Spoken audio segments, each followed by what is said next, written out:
Excellencies, esteemed forum participants, colleagues, and friends.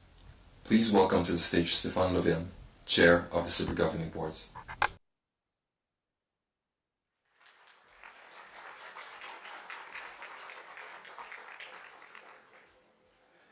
Ladies and gentlemen, esteemed colleagues and distinguished guests, dear friends, a warm welcome to the 2024 Stockholm Forum on Peace and Development.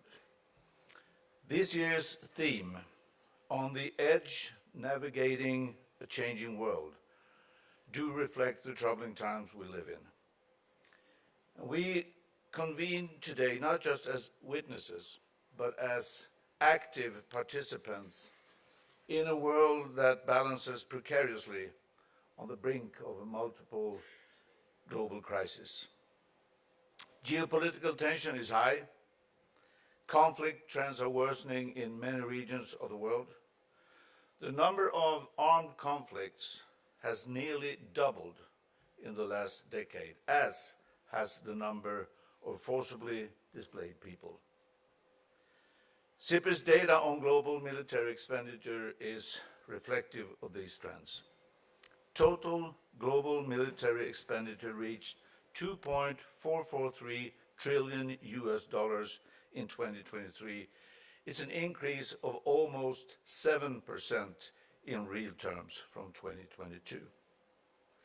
And according to the United Nations, 1 out of every 5 children is living in or fleeing a war zone. 1 out of every 5. As we gather here today, the wars in Ukraine and Gaza and their far-reaching consequences are at the forefront of our attention. But there are 50 other countries experiencing armed conflicts across the globe. Conflict between warring parties in Sudan is driving a hunger crisis dangerously approaching famine for millions of people. In South Sudan, conflict and ongoing organized violence have displaced more than 5 million people. In the Democratic Republic of the Congo, enduring violence continues to displace and harm countless lives. And meanwhile, in Haiti, escalating gang violence and political chaos have created a dire humanitarian crisis. Each tell its own story of human suffering and the failure of our collective efforts to prevent conflict and ensure peace. The international system is struggling to manage. Relations between great powers are at times toxic. Democracy is backsliding and the world is facing increasing autocratic trends, with some states questioning previously accepted international norms. Growing humanitarian needs, inequality, a lingering pandemic, crime and human rights violations continue unabated. And all these pose major challenges to the well-being and safety of individuals. Meanwhile, and in addition to these challenges, we are failing to tackle other issues that desperately requires international cooperation, such as climate change, biodiversity loss, and pollution, the impacts of which create inability and disruption, weakening social cohesion, and exacerbating the risk of conflicts. There are prominent divides in the world between the so-called global north and the global south, although this way of structuring the world obscures the deep and important differences within and between countries in each category. It endures, in part because, however imperfect it is, it touches on a division felt across a big part of the world. And we have to be clear. The vast differences in economic attainment, in health, education, and gender equality between countries are unacceptable. We cannot accept this. Equally intolerable is the fact that more than 700 million people around the world do not have access to electricity, and that 2 billion people still lack access to safely managed water. Now, with these challenges as a backdrop, the idea of a universal right to peace and equality might seem like a distant goal. I do, however, encourage all of us to remain hopeful, because at the end of the day, we have the collective power to address these challenges if we do it right. And our presence here at the 2024 Forum on Peace and Development underscores our collective commitment to make a positive impact and find possible pathways towards a more peaceful and unified future. So we must redouble our efforts to realize the Sustainable Development Goals. This includes securing the necessary financing to support developing countries. It also means reorienting regulatory structures to serve the interest of people and the planet, rather than only safeguard the interests of capital.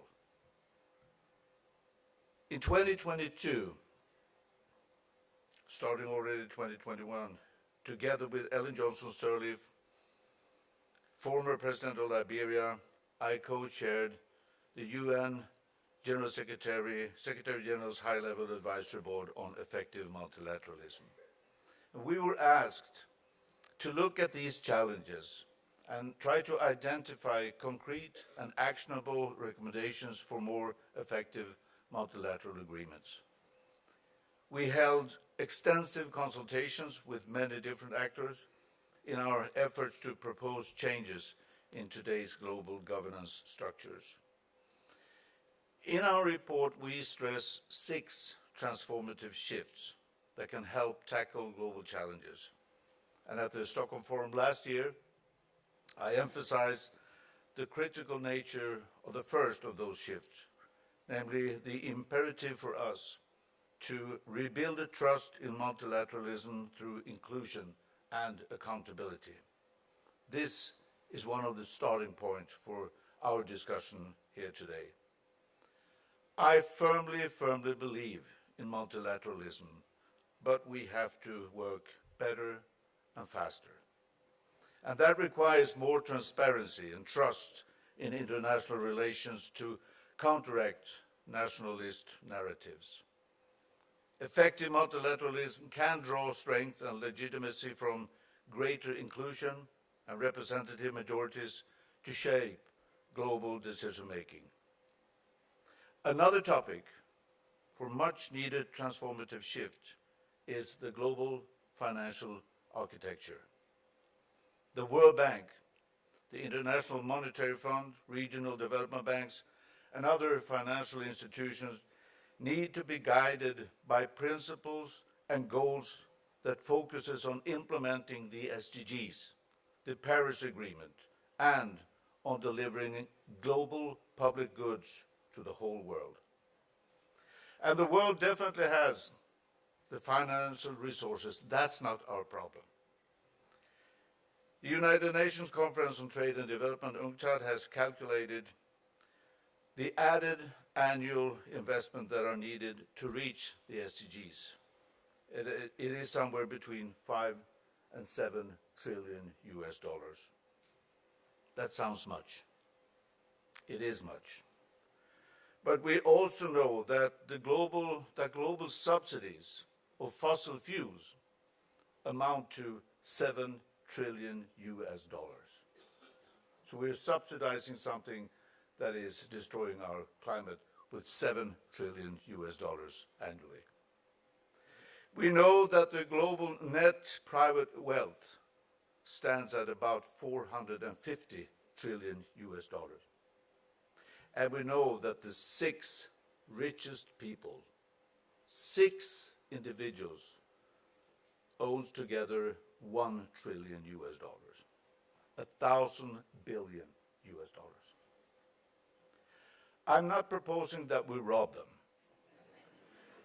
but I am suggesting that much more is invested in our planet's future. And with common public-private investments, we can open the door to a better future for billions of people. We know that the hundreds of million people that in China were lifted out of poverty both can enjoy a better life themselves, but they also contribute to the global economy. So it's a win-win situation. And now there's around 700 million people in the world living in extreme poverty, the by far highest percentage at the African continent. There is no decent reason for this. So multilateral cooperation will, of course, be stronger if we include more. And in this context, empowering women, girls, and youth more generally, and systematically recognizing different voices in the society is crucial.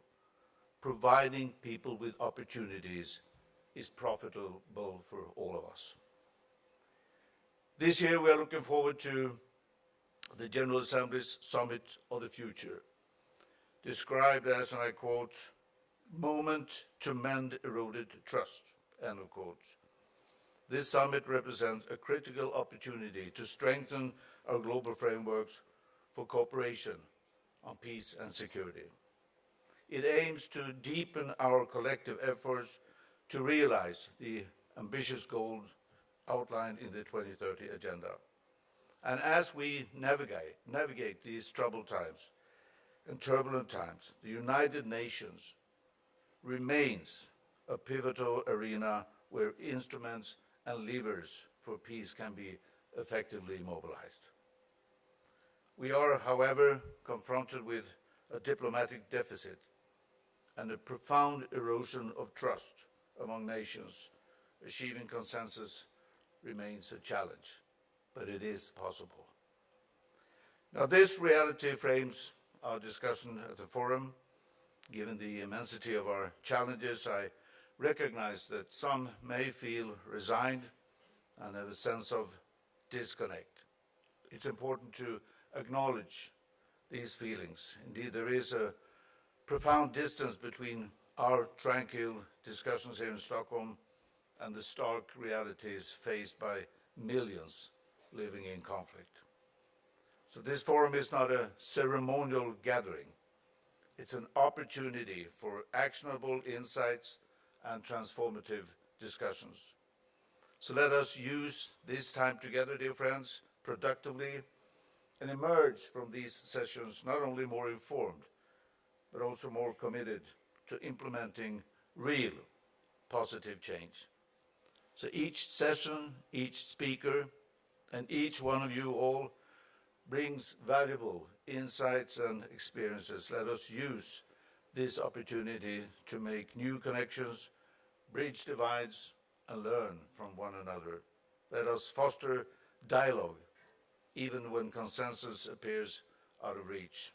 I hope that this year's Stockholm Forum gives us a renewed impetus to face these challenges head-on.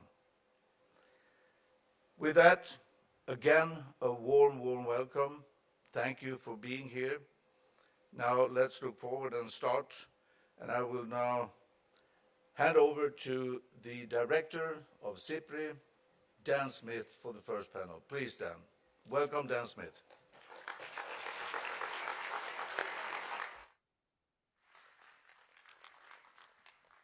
That was great. That was great.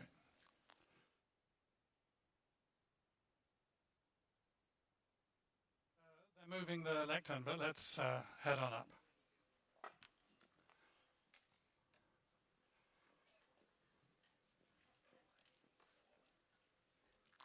Why don't you come up first, Katja, because you're sitting furthest along.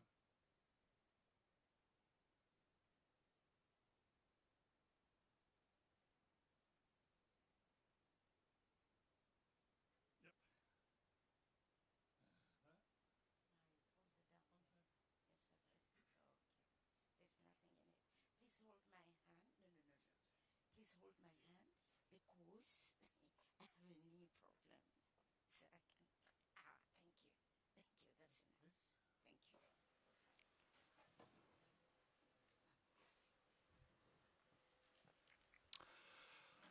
Good. So, if we're all seated, then we can begin. Thank you very much again to Stefan Löfven, my boss, chair of the governing board of SIPRI, for that wonderful opening speech. It's so good to see you all here. Many good friends, some long-lasting friends, though I hesitate to say old friends because it would give away too much about myself.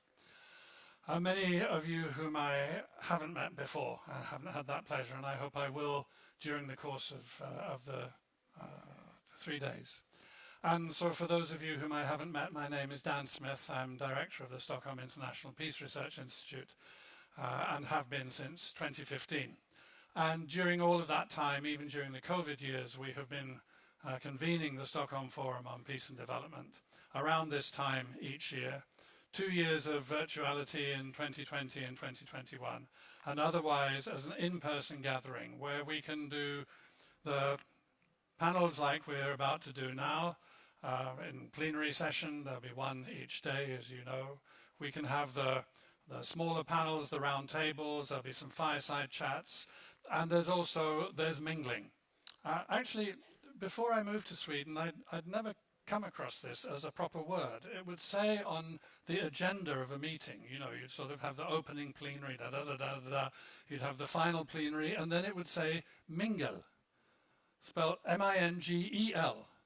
And it took me a while before I found out what a mingle was. But it's actually one of the most important parts of the conference. So make sure you mingle well. Stefan set the scene tremendously well for this panel. What we need in order to be resolving at least some aspects, making some kind of start in really getting to grips with the polycrisis that we're confronting, the combined problems of human insecurity, ecological insecurity, and conflict-based insecurity. We need some kind of good order in world affairs, in relations between governments. And good order needs, of course, regulation and rules that can be enforced. And it also needs norms.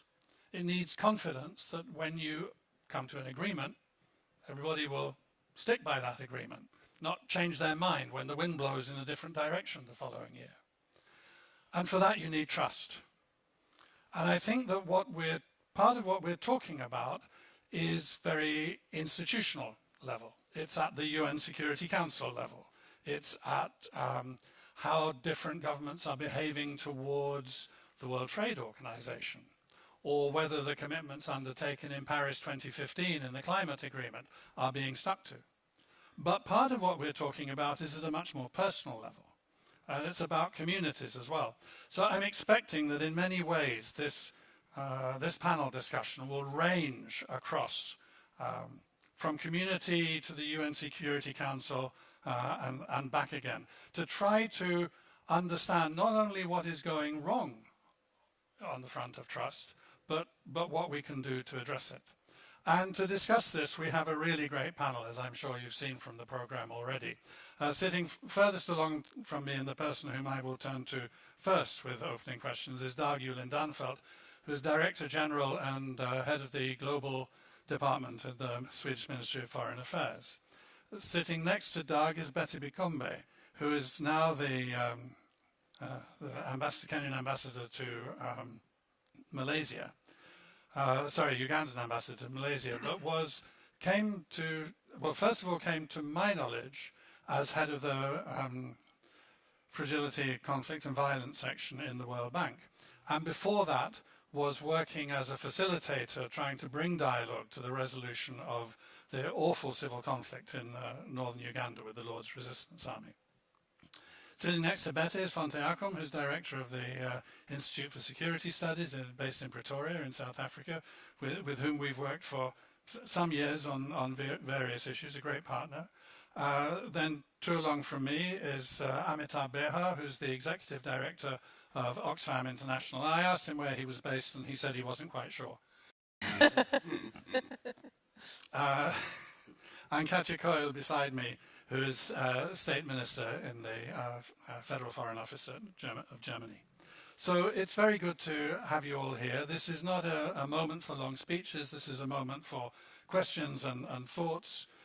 I'll follow up with questions, extra questions if need be, to winkle out an extra insight or two. But I wanted to start, Dag, at the kind of fairly broad level. Stefan was mentioning some of the statistics. I mean, broadly speaking, there are about 30 armed conflicts in 2010. There are over 50 now.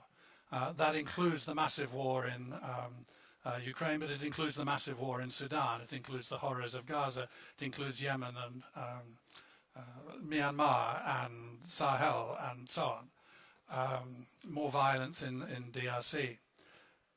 It seemed for a period, well, it didn't just seem, it was the case that the zone of peace worldwide was growing.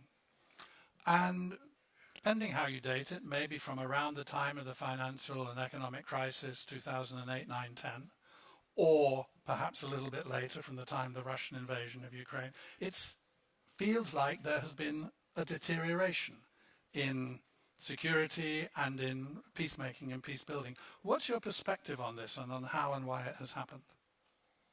Thank you, Dan. My perspective is that I share the perspective that you just announced, and I will elaborate on that in just a while. Just, if you allow me a few words on one very important word that you used before in your introduction. That's trust, or lack of trust. Before I became a career diplomat, I was working as a judge, and working as a judge, I mean, you are a custodian of trust. And in a city, in a system such as my own, I would say most member states of the European Union, there is a strong trust in the legal systems. We don't question our legal systems. When a court renders a verdict, the verdict is respected. Why? Because of trust. When trust disappears, eventually, a system will break down. And I think you described it very elaborately that in parts of the world there is an increase of conflicts, and this is partly because of lack of trust or increasing distrust. And if I especially in the past 10 years, you can see that I mean, if you go back, you used to have a bipolar world, which was in the Cold War, it was stable, just stability. A lot of conflicts as well, but stability. Then came the era of short, but era that can be described as unipolar world, where there was one entity, the United States of America, which was so dominating when it comes to power that the rest of the international community fell into line when Washington spoke out. But in the past 10 years, maybe 15 years, it's difficult to trace when the move into a multipolar world began. But now we have several competing centers of influence and power, and which and one that we belong to, the so-called Western sphere, is no longer automatically the number one. The number one system or dominating system, and when you wonder about law, international law, domestic law, well, you have a parliament that adopts laws. International law, that's yes, you have conventions, you have the UN Charter, etc., setting the core principles of international law. But there's no adjudicator. There's no entity which can decide who is right, who is wrong in a conflict. But rather you have competing powers of influence who will play the game according to their own national interests, be it from a European perspective, be it from an Asian perspective, African perspective. And one horrible example of the consequence of that is what is happening in Ukraine, where it started in maybe already in 2008 in Georgia, then we saw it in 2014 in Crimea, and now since 2022, the full-scale invasion of Ukraine. It's an old-fashioned war of aggression that we haven't seen in Europe since the Second World War, And what is the driving force? Well, it's hunger for power. You know, it's the hunger to recreate something that existed during the Tsar time, during before the coming into being of an international order. And that is highly disturbing. That's one, but it's a superpower. What can we do except trying to help our Ukrainian friends? The same thing happens in the Middle East. I mean, I'm not going to dwell into the Gaza conflict, but you know, the Israeli-Palestinian conflict is probably the longest conflict of all the conflicts today. But what is the Middle East today compared to the 1990s, early 1990s, when the Oslo process came? Well, the whole region is destabilized. Iraq, what is Iraq? Is Iraq a functioning state? Syria is definitely not a functioning state. Lebanon, you know, they have challenges that are of existential nature for the functioning of a state. You know, you mentioned Yemen, which is also a highly fractional state. Multitude of conflicts overlapping each other. And in the case, you know, of Israel-Palestine, there's an old conflict, but where lots of different cooks. So yes, it's a very fragmented picture. Let me pick up on one thing that you were saying in there. I mean, with what you're saying about the Middle East and the regions and other regions, it can also be said of. There's a lot to be going into, but I wanted to pick out just one thing, which is that you remarked that part of what is happening is a greater emphasis on national interest. And at the same time, as Stefan was remarking in his speech, we're seeing this backsliding, as many of us would understand it and express it, on democracy, with a populism. Primarily, I think, as far as I'm worried about, of the right, but there's also populism of the left as well. Challenge, which seems to be very nationally focused, challenging an internationalist view. And would you accept the proposition that some of what you're talking about is not out there, but it's right here at home, even in Sweden, but certainly in Europe, and we see it in the US and so on. In other words, it's within, as you described it, the Western system, and not only in those who are challenging it. I would say yes. I mean, if you would have asked me 3 elections ago, will the Sweden Democrats ever get into parliament? I would have said no, no, no, no. I'm sure it's the same in Germany. If someone would have asked 3 elections ago, will Alternative für Deutschland ever get into parliament? No, not a chance. What is that? The next president of France? Who will it be? You know, we know that it won't be Emmanuel Macron, but you know, I mean, this is you know, for a European. You know, Sweden joined the European Union in 1995. We joined a club of democracies, you know, uniting around some core principles. Some of them being enshrined in the European Declaration or Convention on European Human Rights, but also on economic cooperation, borderless Europe. You know, is this going to? I don't know. I hope so, for the sake of my daughters. But no, you are spot on. I don't dare to give an answer, but because it might be too frightful. But it is. Yes, it's changing. Not to mention what's happening in the United States of America. Yeah. Okay, so with that cheerful kick-off, let's move on to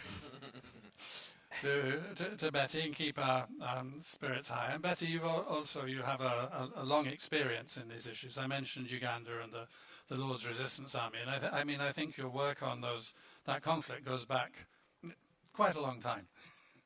And you were in government. You were also taking responsibility for trying to address the conflict.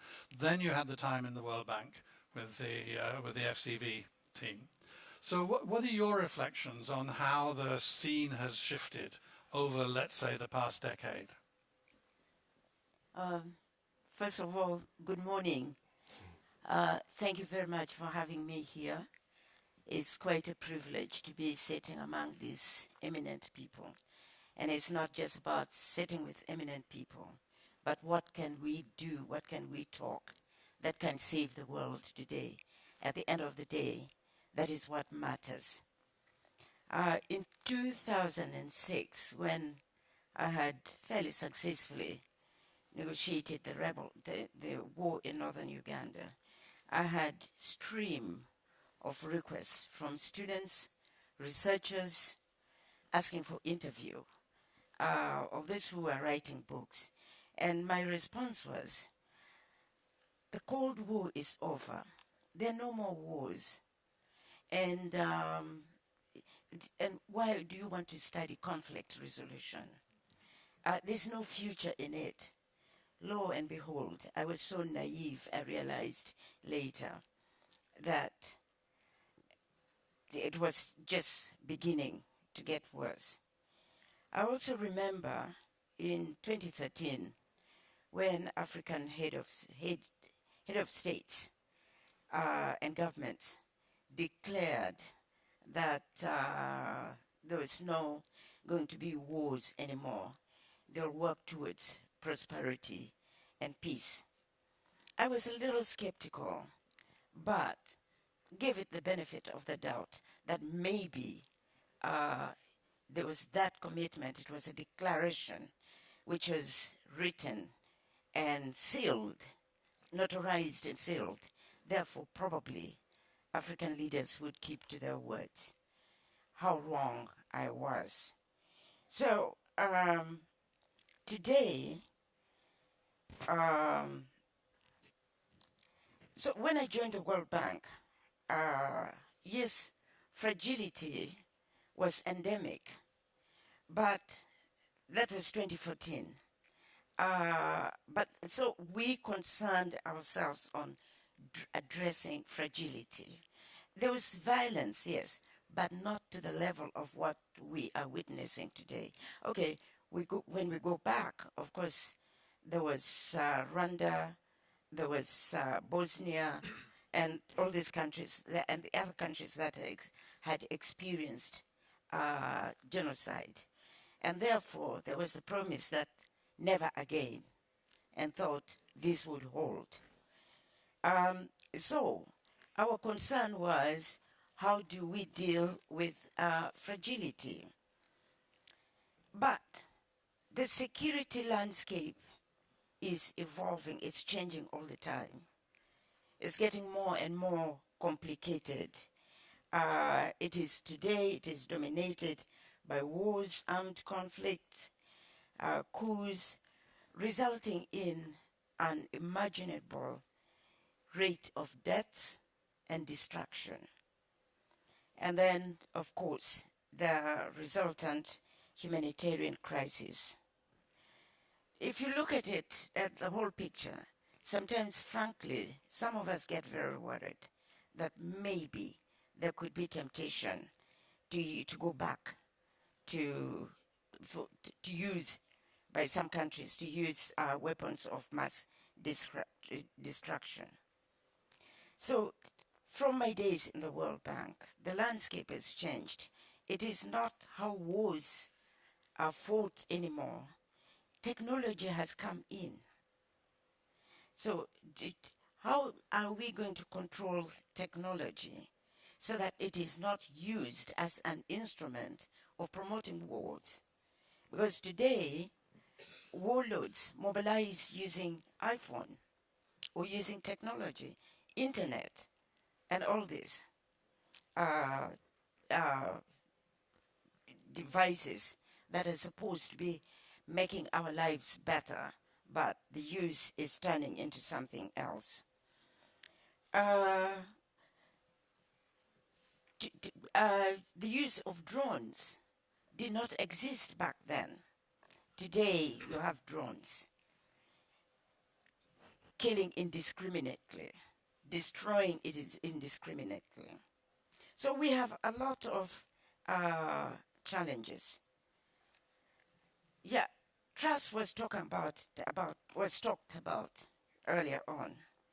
It's true, there's more and more deficit of trust, or put it, trust deficit, between nations, within countries.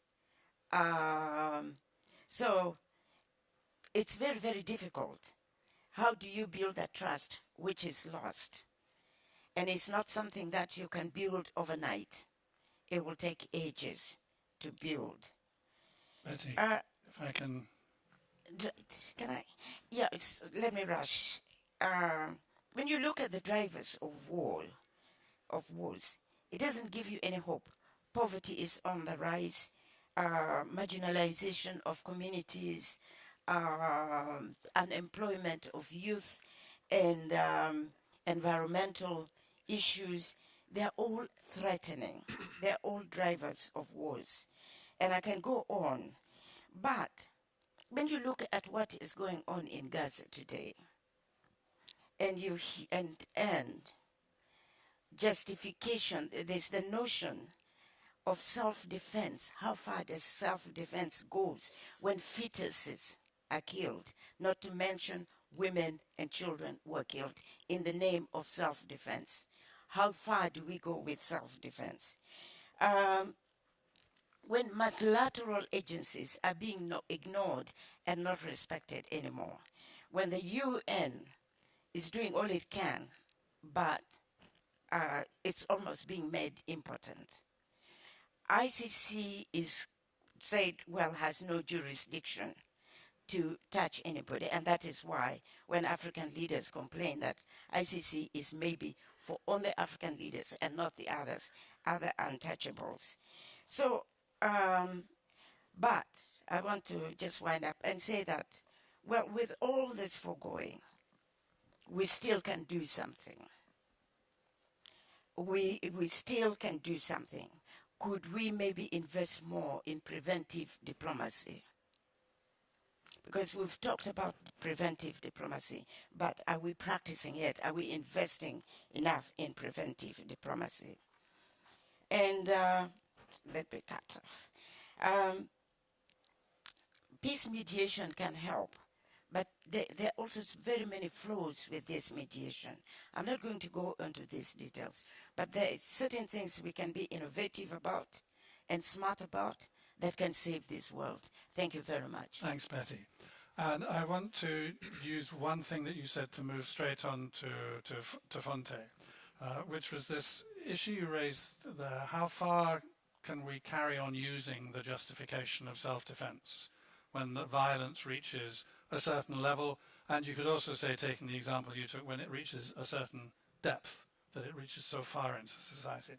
So, Fonteh, I mean, there's this issue, and it's come out already, and we might as well address it head on, right? The issue of, is there a double standard? So the Western governments were very, very clear in talking about Russian aggression against Ukraine. And they referred to international law, and they referred to international humanitarian law, and they referred to the Charter of the United Nations. Right. Perhaps not been quite so clear about Gaza, and that has been well recognized. So from your perspective, I mean, is it fair to say that there has been a double standard? Is that double standard as important in the issue of rising mistrust in the world as perhaps I'm positing it at the moment? Your thoughts? Thanks, Dan. You raise a very important issue, and I think it's always important to start with the position from which I speak, which is leading a research organization that works to find solutions to some of the challenges that we are facing today.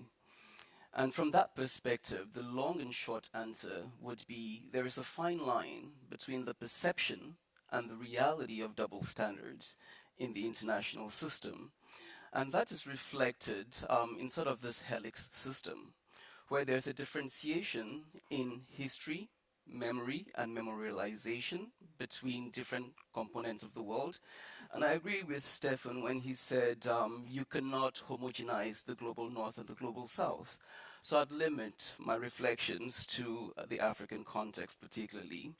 And the second part of this helix actually looks at the material conditions of power, capital and technology, particularly the advent of artificial intelligence, and the implications that that has on relationships within states and between states, and Africa's capacity to actually exercise and project its influence globally. So yes, there's a double standard.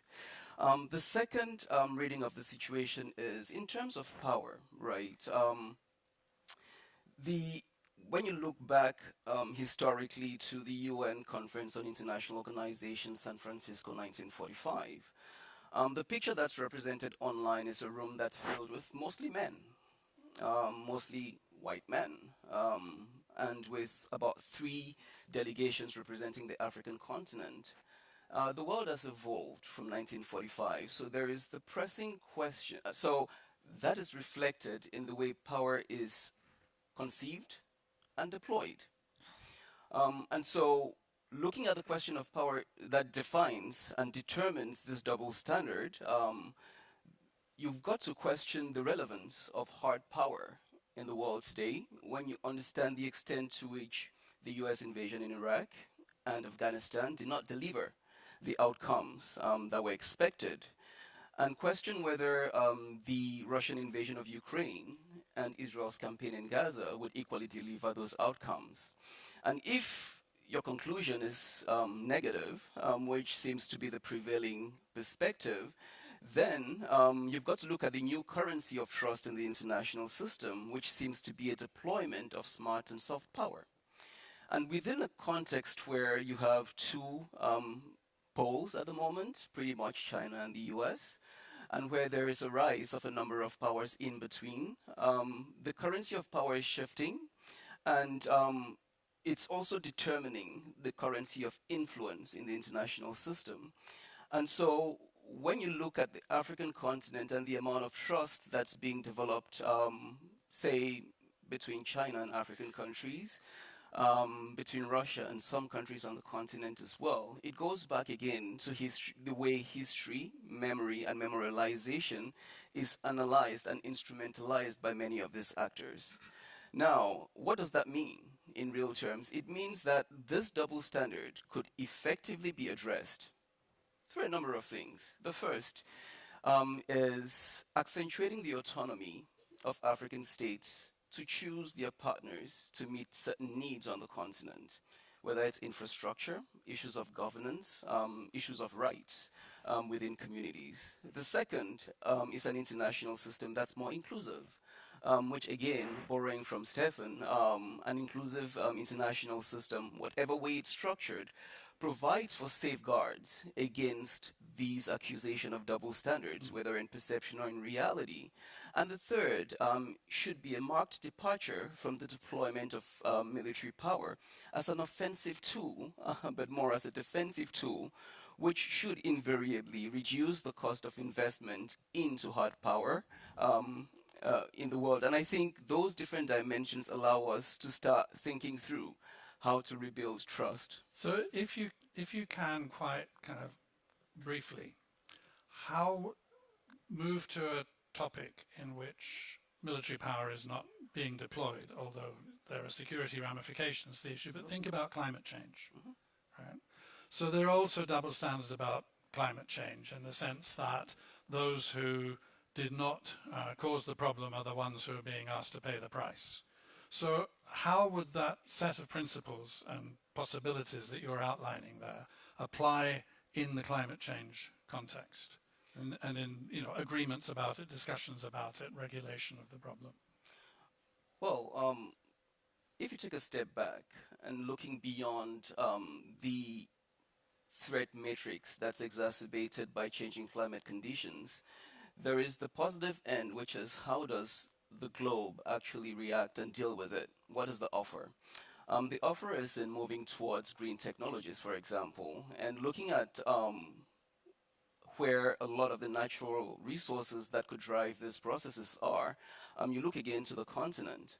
So it means that addressing the climate question could effectively provide an offer that also addresses issues of global inequality, an offer that addresses industrialization on the African continent that drives up the production of value in value chains and creates a different value proposition. It is one then that also brings Africa out of marginalization in the global space if we base our engagement on the climate on rights, equality, and value propositions. Fonteh, since I didn't give you forewarning of that question, I think that was an utterly brilliant answer. Thank you very much. Really, really helpful. Amitabh, if I move to you now, you're head of an international NGO. I'm not sure how many countries you're operating in and how many nationalities there are, but Oxfam is global. So to what extent within Oxfam, as the starting point for your thoughts, to what extent do you find yourself facing or having to somehow respond to these issues of double standard and the differentiation of power, memory, sense of history, what the meaning of fairness or justice is in any context? So thank you for having me here. Absolutely delighted. But because you said let's also bring in the personal, I just want to start this conversation by remembering a woman I met just three weeks back. I was at Renk, which is the border of Sudan and South Sudan. And she had just entered the border of South Sudan, and she could not move. And I still, the face does not go away, expressionless face. And her husband, as soon as they arrived, said, "Can you take us to a hospital because there's a bullet lodged in her hip?" So that's the human face that we need to bring in. And let's just start this conversation by talking about the 8,000 plus children who have been killed in Gaza. There's forced starvation happening at the moment in Gaza. So let's that's the context. I'm very happy to get into the conversation around Oxfam, and it's good to start with a challenging question. So I would say that this is really a big conversation within Oxfam at this moment. We are deeply committed to decolonizing, which means that we acknowledge that Oxfam, which works in 80 countries, still is predominantly governed by northern affiliates, as we call them, independent Oxfams. But there is a conversation, and we are really working very hard in changing our governance structures, in our ways of working, in our financing. However, I would say that it's still a journey. So whether you call it a double standard or not, but we acknowledge that there's a problem. But let me say that you cannot isolate an Oxfam from the larger context it operates in. And we are operating in a context of power, of a political economy, which is essentially building and concentrating power further in few hands. So in fact, let me just take you to the report that we did this year, the Inequality report. So thank you, Stefan, you raised the question of inequality. But the five top richest people, billionaires, have doubled their wealth since COVID, whereas 5 billion people have become poorer. But I just want to challenge you on the robbing bit. At the moment, it is these billionaires who have created a rigged system. They are pretty much robbing the global economy. Just look at it's the same 5 people who double their wealth. Of the 10 largest corporations, 7 are run by billionaires. Let me also say that 10 largest corporations have a net worth of more than the combined GDP of Africa and Latin America, Caribbean. So that's the inequality. We're living in a plutocracy at the moment. So at this moment, it's really about that context that needs to be challenged. You cannot just be looking at a small Oxfam in isolation or changing the power dynamics in isolation. So that would really be my response, that we're kind of, glossing over huge inequalities in the world, which is political economy, and we talked of climate. These are all different faces of the same coin, and we need to see them as together. So facing that, I think I'm inclined to challenge both you, and I will later on Betty, having talked to this kind of catalogue of horrors and injustice. How do you see the possibilities, you yourself or you Oxfam, see the possibilities for a step forward, for moving forward against that awful catalogue we're laying out? So, one, I would say that if you, again, taking you back to absolutely the local level, there's enormous resilience in people. People are living and surviving with dignity in the most difficult conditions. And therefore, there are possibilities of building a future.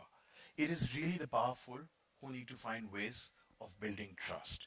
And as I said, the answers are not going to be unidimensional. You cannot just see this as a geopolitical question. Stephen, I really, like your first line, that is it really the defense of capital that becomes the fundamental driving force for geopolitics, and not about human rights, not about human dignity. You have kind of taken away compassion, which is one of the fundamental things of looking at any future. So I would say that there is a need to get out of cynicism. There has to be a call for action, which is built around trust. It is looking at geopolitics in a fairly different way, and where it's not essentially about defending capital, which is now pretty much in the hands of very few.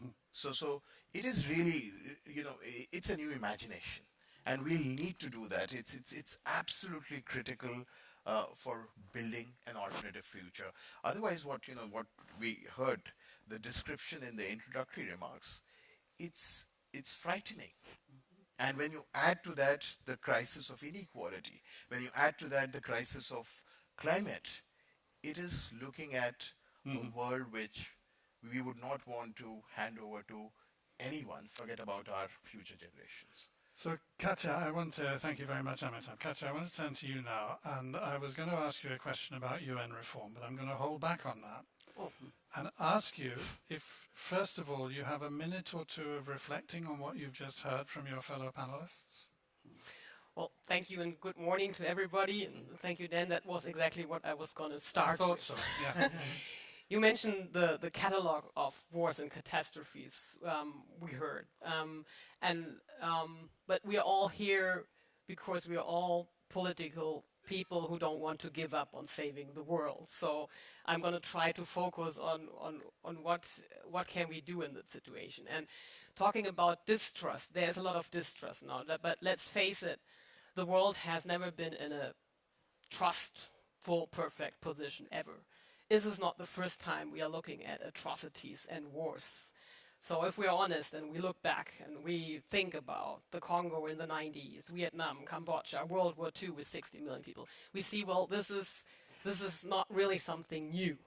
There was one moment something special happened, a moment of trust where the world held its breath in 1945 when the UN Charter was born.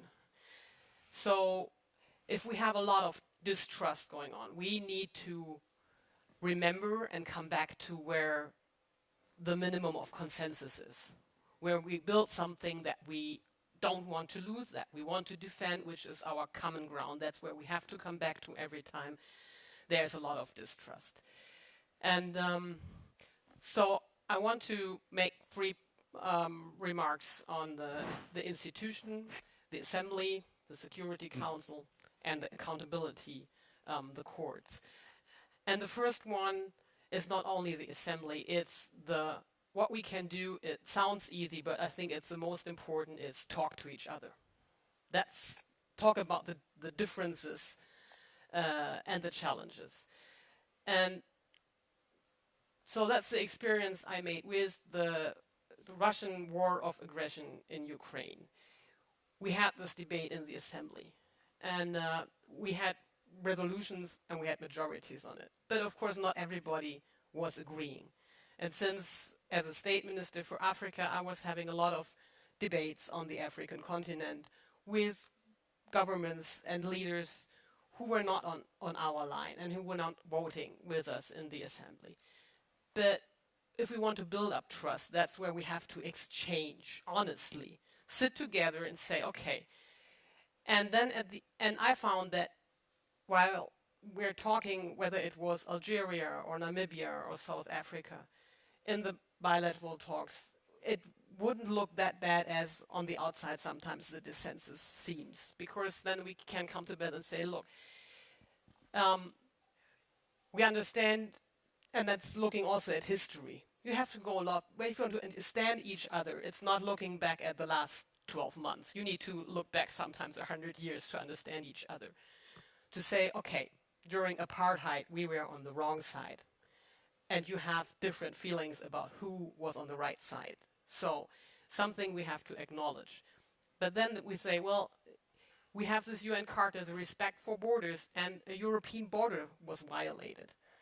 And then we come closer because our African partners, they have a very high respect for borders on the African continent. It was a decision in the 60s that they decided we are not going to touch the borders because that's dangerous, touching borders. So that's where we come together, saying, okay, borders need to be respected. And so that's from there we can kind of come closer again. It's the diplomatic work we're doing every day. So you build yourselves closer through the conversation. Well, conversation, diplomatic work, but also the debates in the assembly among the nations. Sit down and talk is the first thing. Then, looking at the Security Council. Well, yes, this is the world as it was in 45. We hear that a lot, and it's of course we are not happy about 5 powers having a veto and others not, especially now that we see that a veto power is committing a war of aggression. It is we feel helpless. But after all, we need to say, well, let's look at what we can change realistically. We want more representation of African and Latin American countries. We can do something about the size of the Security Council, and but still, there's some facts we have to realize. And sometimes in discussions, I hear, well, who are the United Nations? You know, this is anywhere that's double standards. There's 5 veto powers, so we don't care about it. No. There's a deficit to the United Nations, but it's the best we ever have. Coming back to 45, there is 5 veto powers, but that's the reason why we have a United Nations. Otherwise, we wouldn't have it. So that's the point where I say we need to be careful not to destroy what we have, even though recognizing the deficits, because we cannot. We cannot invent. If we dissolve the United Nations today, we wouldn't have another moment of consensus to rebuild a new one or a better one. If we would have a consensus for a better one, fine. But I don't see that.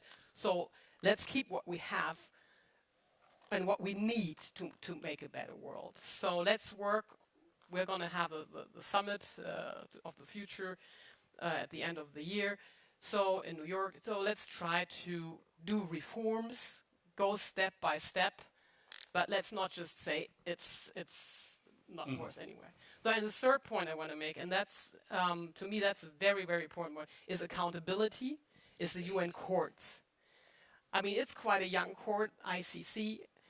The older one is International Court of Justice, but they represent the idea of how we can solve conflicts without violence, just as we do in a nation ourselves. That's when you mentioned the respect for the courts, that how peace inside our nations work. And to go to that was a big step to have something like the ICC. And even that Germany is right now just accused in front of the Court of International Justice, we, as a supporter of courts, we take it serious and we go and we defend ourselves and try to go through the arguments. And the ICC, that's my last point. What we can do is we can strengthen it. First, by getting more partners ratifying the ICC, the Rome Statute, but also more partners ratifying Kampala. And that's the initiative my government, which we just took, is not only having more countries ratifying Kampala and the definition of the war of aggression, but also to make clear we need to reform it so that war of aggression will be prosecuted by the ICC everywhere and any time. And we don't have a consensus for that yet. and it's far away. But we said, this is the moment. We have a dynamic now with this Russian war of aggression. Let's try to go for it and say, this war of aggression needs to be prosecuted not only in one case, because that would be double standard. It's difficult to have a special tribunal just for one case. We need a reform of Kampala, so war of aggression can be prosecuted anytime and everywhere. Okay, so I think the first lap around the panel gives us a lot of food for thought, a lot that's very rich. Dag, I'm going to come back to you now on the question of the UN reform, and I know that you have to leave a few minutes before the end of the session, so when he sneaks away, it's probably not because he's irritated at the questions he's being asked. But my question really is, I mean, how realistic are the proposals for UN reform? I was reading a Carnegie Endowment study quite recently, and a sentence caught my eye. Few topics generate so much talk and so little action as UN reform. And there must be reasons for that. The reason why there's so much talk is because we can see, I mean, 48 states at the beginning, 190 or so now. Of course the world has changed in the meantime. So the necessity or the case seems quite clear, but then so little action, there must be reasons for that. So how realistic are proposals for UN reform, and where would you focus a discussion that you wanted to be productive? On what aspects of UN reform would you focus? Thank you, Dan. That's quite a question to ponder upon. I mean, the UN can never be stronger than its member states allows it to be. And the 5 permanent members of the Security Council having the right to veto can obviously, at the discretion decide what they like or what they don't like, and the UN that we have, that we know, is, I think most would agree that it's better than not having a UN. It's as was pointed out, I mean, it's an organization with plenty of flaws, but at the end of the day, the net value of the UN, having the UN, is positive. When we approach, and I'm not going to dwell into all the talks about the different reforms. I mean, I can just conclude on a personal level that as a former judge, I believe in the law, and the law should somehow be emanating from what is the world government, the UN, and we should have a court that can adjudicate conflicts. But as we see with the ICC, which is not as a jurisdiction that is limited in its area of applicability, depending on you have to accept the jurisdiction for as a country to be bound by it, while the ICJ is only a forum where states can fight it out. But and thus it has its limits. But just a willingness to bring disputes, interstate disputes, to a court for adjudication would be an enormous step forward. Like in 1925, when Sweden and Finland had a fight over the island of Åland, and the Swedish army was mobilizing, preparing to take Åland by force. Somehow reason prevailed, the leaders of the day, and both Finland and Sweden agreed to submit it to the predecessor of the ICJ, the International Court of the League of Nations. And Sweden lost, even though we were much more powerful than Finland at the time, both economically and militarily. We accepted the adjudication of this international court, and thus, Åland is still today a Finnish territory, not Swedish. But that's of course, I'm Swedish, so I'm not necessarily impartial here. But it sets an example, and I've often invoked when I served in Pakistan, we had the Kashmir issue, in the Middle East, different countries in the Middle East where the Israeli-Palestinian, Israeli-Arab conflict bedevils everything. So why not bring it to a court? Because that's the that would be the easy or one relatively straightforward way forward. But as to go back to your question, what is realistic? I mean, I believe I agree a lot with the German minister saying that talking is important. As diplomats, we talk too little, and I'm afraid we are also maybe at times being influenced by what can be defined as political correctness. It's not appropriate to talk to this or that. But as diplomats, it should be our duty to talk to the devil himself if that brings something good about it. And it is something good just to understand how your opponent, be it the devil or someone else, thinks. While the reference was made to a new agenda for peace, yes, it's a good document. It's not as ambitious as its predecessor, Agenda for Peace, which was decided by Boutros Ghali at the era of the unipolar world. It was easier to be ambitious than today's. In the era of the multipolar world, it's very difficult to set an ambitious agenda. But it is a bit of a roadmap for the international community to move ahead. And to be very frank, I think there's a great risk that the Summit for the Future will be an arena for geopolitical rivalry, different stakes, and accusations such as that of double standard. Often, historically, the argument has a lot of merits. History is full of injustices, but we must keep the perspective looking forward and trying to safeguard what is functioning with the UN and to improve where improvement is possible. And it's not going to be the Security Council veto in the short term, but maybe if we keep on talking in a longer term. Doug, thank you very much. And I want to say we've got a hard stop at 11 o'clock, and I'm keeping my eye on the big clock in front of us. And I'm therefore going to be a little bit tougher about keeping you each to the vicinity of 4 to 4.5 minutes as we go through our second lap. So, Betty, one of the issues which comes up, which lies behind some of the discussion about UN reform, is that there are so many dimensions of injustice. And very often you're overlaying political injustice of many kinds, lack of representation, lack of voice, exclusion, repression, with economic injustice, which is another kind of exclusion, another kind of marginalization, and another kind of repression. And you've got experience of both addressing and thinking about conflicts in which these dimensions are reacting so closely with each other. What lessons have you taken? What can you help us think about how to address the intersection of economic and political injustices? Maybe before I answer the question, I just want to say something small.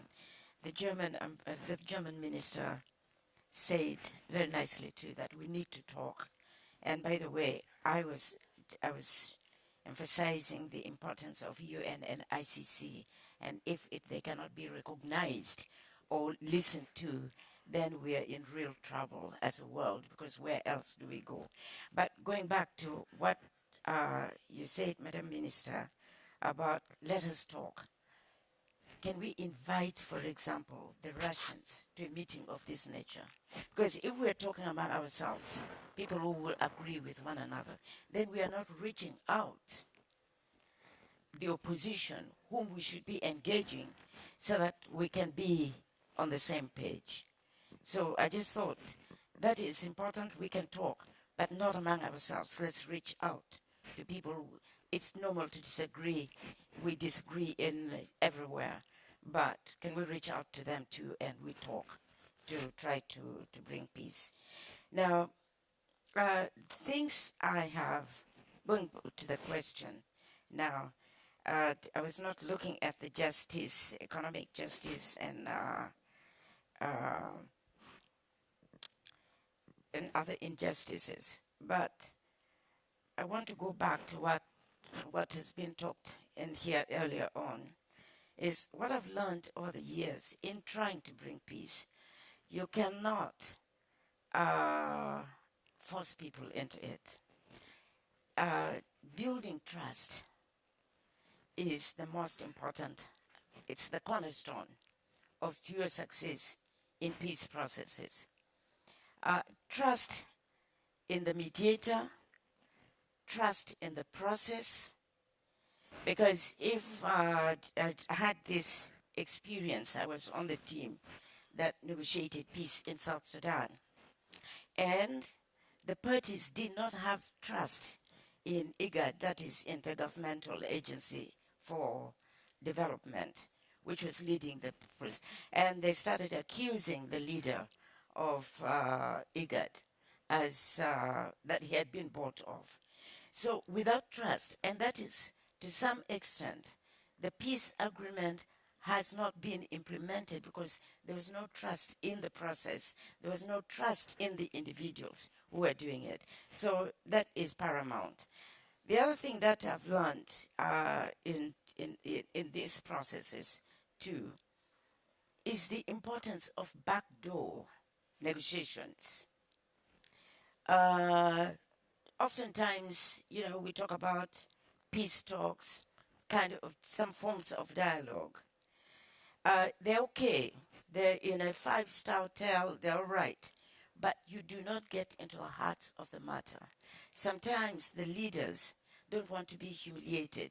Sometimes they have a lot of pressure from their constituencies. A case in point, again, I will give South Sudan. There was a very contentious issue. And a few of us could tell the president had his position, but you had the hardliners who were putting him under a lot of pressure. We have the power. We cannot accept that. And until a few of us took him away and talked to him and gave him confidence, then he consented to this contentious issue. So backdoor negotiation is something we should also promote. The other thing I would say, and this will be the last one, until very recently, and I will talk about this tomorrow, about trauma, which we usually do not factor either in post-conflict reconstruction or in actual mediation itself. Because when we go into negotiation, we're talking to people who are scarred, who are traumatized, who have lost their loved ones, they've lost all their properties, they're not living in dignity anymore, and we don't consider that when talking to them or even in rehabilitation program. It is very important that trauma healing is factored into peace processes at every stage, because like I said before, you're dealing with people who are despondent, who have gone through so much. And this again, I bring my experience in the South Sudan. One time, they were under a lot of pressure, the opposition, to give in to certain issues until they all broke down. Because the point was, you do not know what we have gone through. You do not know how many people we have lost as a result of being pressured to give in to certain contentious issues. So there's a few things I can leave you with that I've learned in the process of trying to bring peace. Thank you. Helpful and inspiring, Betty. Thank you very much. And Fonteh kind of sets it up, because what I wanted to ask you about was the issue of inclusion as part of trust building, thinking about peace processes in particular, not the sort of the broader high-level diplomacy, but the sort of peace processes that Betty was talking about. How far do you think we have come? I mean, we've been pushing the argument for inclusion, but how far do you think we've come in practice that peace processes have become or can become more inclusive and build more trust that way? I think we've come a long way, but given where we are at the moment, we need to really interrogate about the next generation of peace processes and what kind of inclusion actually needs to be operationalized. And the key often is to interrogate the extent to which some of the questions that have been raised on this panel are being addressed. I'll take a few. I often like the reflection that history matters, and then there's a but, yeah, which reifies the UN system. And no one is saying we should throw the baby out with the bathwater, but the issue is the material conditions which are creating and advancing inequality. I'll take the issue of debt, for example. This year alone, colleagues from DevEx published a couple of days ago, African countries would pay $50 billion more in servicing debt than they would receive in aid and grant. Yeah, that is the reality. What that means in real terms is that it limits the degree to which they can actually invest in some of the transformative structural issues that are needed to build sustainable peace. That's a first. The second is, beyond adjudication, there is the need for supplementary confidence building and peace building measures across the spectrum of conflicts where we engage. And that is where inclusion again matters, but participation matters as well. And I think the publication by SIPRI on environments of peace actually lays the foundation very clearly and refocalizes the conversation on the issue of human security as a pathway to inclusion, to combating inequality, but also providing opportunity for different segments of society. And thank you for the shout out for Environment of Peace, which of course I recommend everybody to read. You can find it on the website, no worries. Amitabh, so Fonteh has also, surprised me a bit by setting it up nicely like that, because one of the dimensions of injustice that we must increasingly think about is environmental. And it's an Oxfam report which points out that the wealthiest 1% are responsible for about 2/3 of the greenhouse gas emissions in the world. And that's only one part of the ecological disruption that we face. If we're thinking about peace in the coming 10, 15, 20 years, if we're thinking about peace agreements, all of them have to be climate proofed, right?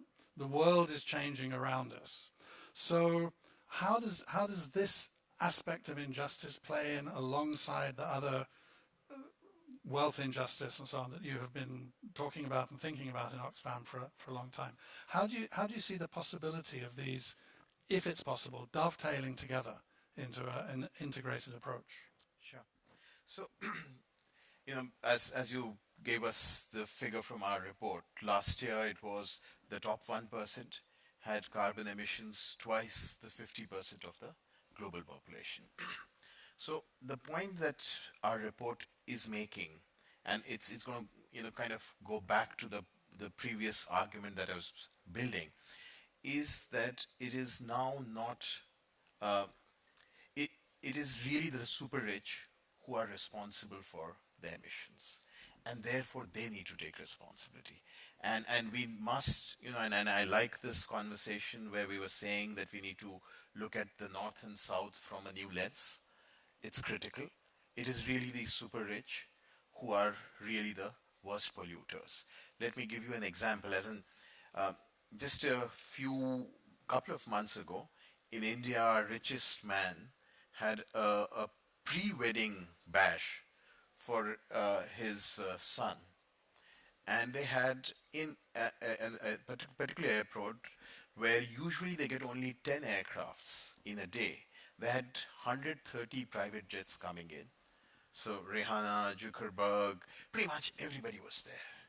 So let's recognize there is a north in the south also. And these super rich, I'm sure the Indian super rich are contributing much more to the emissions than, say, the working class in Sweden. I think that recognition is critical.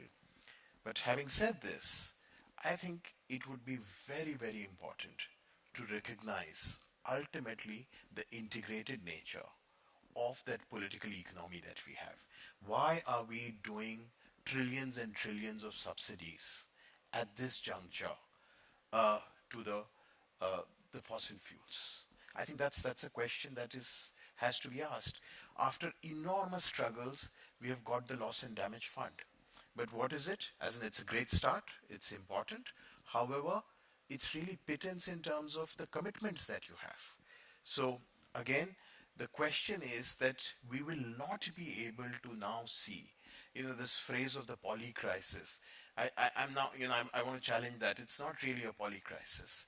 It's a crisis of concentration of power and wealth.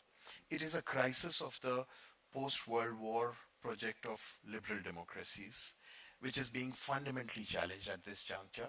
And therefore, till we reconfigure how power is going to be redistributed, how wealth is going to be redistributed in a more egalitarian, equitable, democratic way, I think we'll not be able to find solutions. So, and I completely agree with you. A lot of these conversations, and I'm sure all of us would have said this because we work on these issues, that lack of conflict is not necessarily peace. If you're talking of enduring peace, how do we juxtapose the trillions of investments in military expenditure with actually declining expenditure in public health and education? So that's really the question that we'll need to look at, and the climate conversation has to be central. I said I was in South Sudan. It was surprising for me to actually find so many people who were escaping also floods. So the refugees are not just the conflict, it's also the climate catastrophe. And again, the impact is being borne by the poorest of the poor and the most marginalized.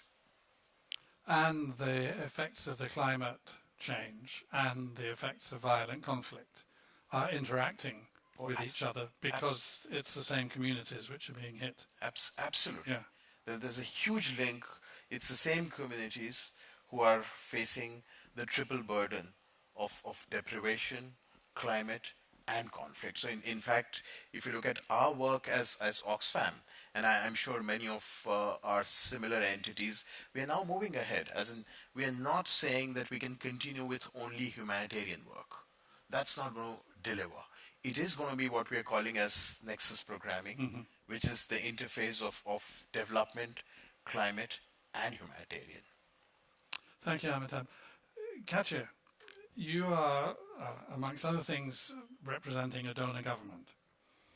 So how does a donor government, in this case Germany, maintain some kind of sense of the moral compass, the ethical compass, the political compass around inclusion and support for those who most need it in these very, very difficult times, when, as Amitabh has pointed out, it's not as if there are no problems generated within the countries which are or might be receiving aid.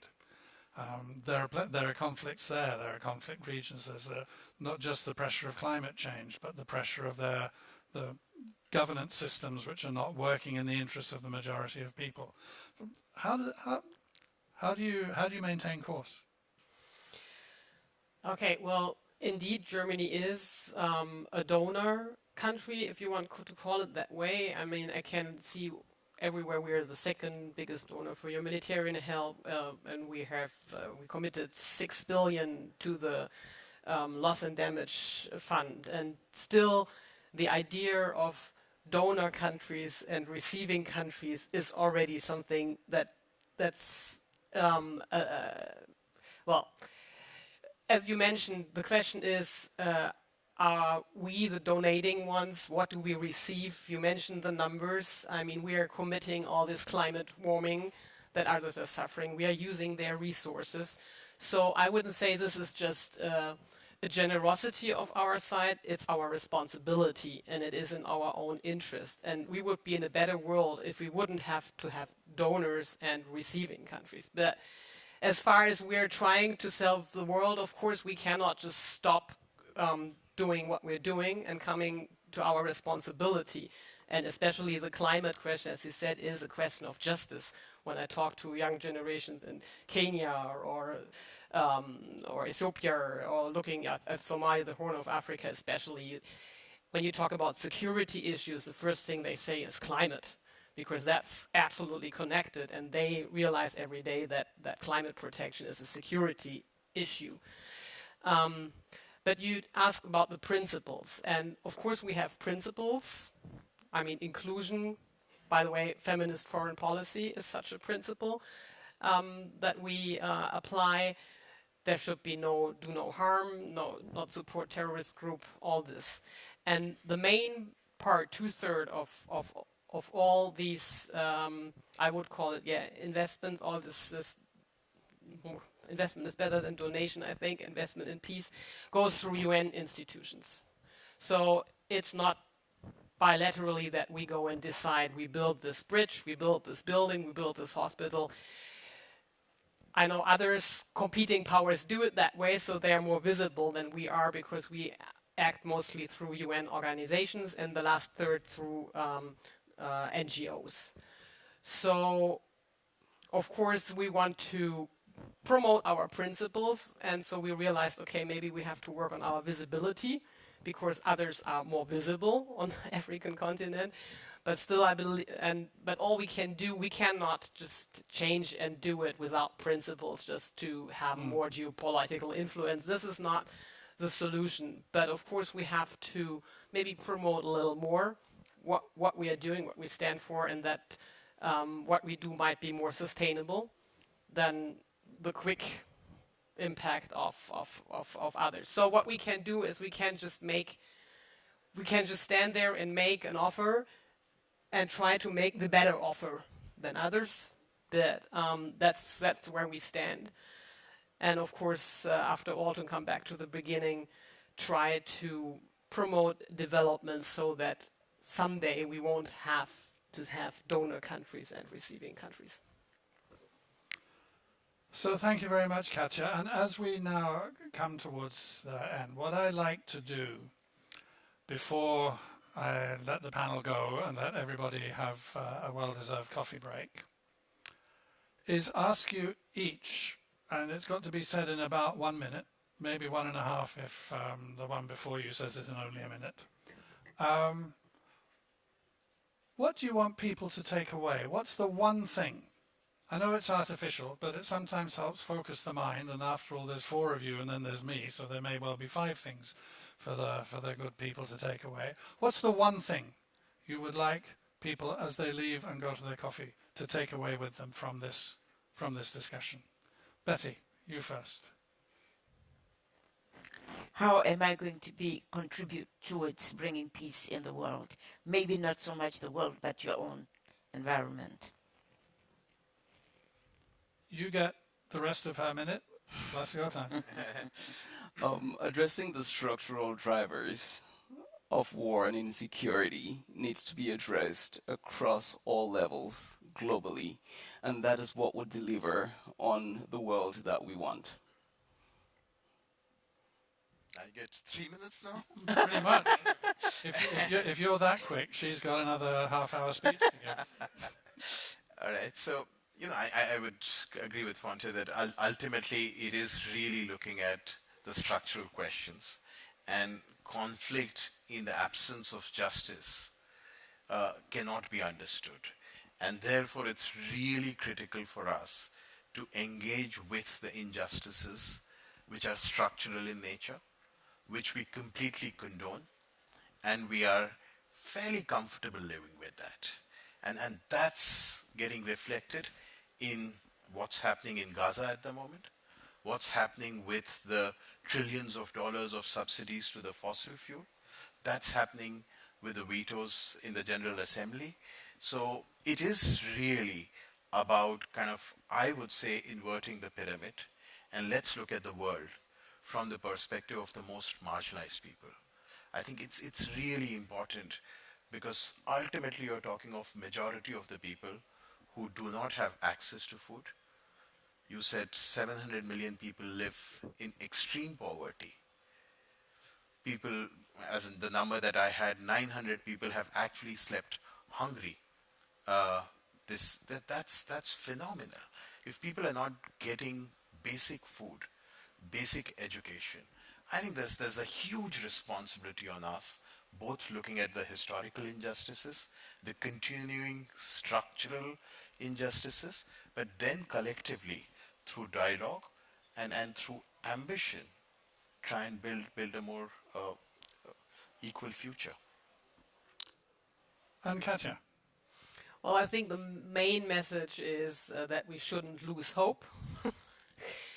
The challenges are huge, but I mean, we don't have a choice. We all live in this one single world. We have a responsibility for each other. So let's go step by step and do the work. Let's not get depressed and give up. That's not a choice we have. Yeah. I would say that's the main thing. So, Katja, thank you so very much, and thank you all. I have been so mean to them in the last round that you're going to be able to go away for coffee early, unless I now decide to speak to you for 10 or 15 minutes and give you my thoughts. I've been very struck by a couple of things. One is, of course, the emphasis on structural change is really important, but you have to hold that in the balance against, the structural change in terms of wealth and power, you have to hold that in balance against, well, what can we do now? What are the steps that can be taken now? If it's right that, as Betty says, we need to think about what we can contribute, and as Katja says, we don't have the option to be just giving up or to be giving up hope, what are the steps that can be taken? And I think that two particular things that came out for addressing this combination of the inequality, the wealth and inequality crisis, the ecological crisis, and the conflict and insecurity crisis that we're facing. Two things that came out very strongly.